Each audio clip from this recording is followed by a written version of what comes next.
It took just one crash for Ukraine to completely abandon complex F-16 operations. A top US Air Force officer in Europe has disclosed that the Ukrainian Air Force is not employing F-16 Fighting Falcons on the front lines. On September 17th, the head of US Air Forces in Europe and NATO Allied Air Command, James B. Hacker, said that Ukrainian pilots are not ready to fly the F-16 jets yet.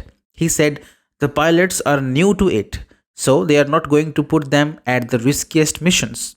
He added, ultimately, that is a Ukrainian decision, but I think that's the approach that they are taking. It must be noted that before switching to F-16s, Ukrainian pilots had only flown MiG-29s and Sukhoi 24s and were not experienced with Western tactics. That's why a Ukrainian F-16 crashed under a barrage of missiles and drone strikes late last month, killing one of the best pilots. Hacker noted that the United States has proposed to assist with the investigation into the crash but refrained from speculating on what may have caused it. It is being speculated that both Ukraine and US are not openly talking about the crash, as if they want to hide the weaknesses of the aging fighters against a more advanced and lethal Russian Air Force fleet. Indian news outlet Eurasian News quoted a senior Indian Air Force veteran as saying that F-16 jets are far less advanced than the Russian jets. Squadron leader Vijayendra K. Thakur said, when your 70s vintage single-engine short-range fighter has little role to play operating against high-endurance, far-seeing, long-range weapons-armed adversary fighters, this is how you cope. Anyway, there were always concerns over the inadequacy of the training given to Ukrainian pilots. F-16 pilots undergo an extensive training period, often extending to several years. In contrast, Ukrainian pilots were quickly thrust into the fight right away, with at most a year of experience operating the aircraft.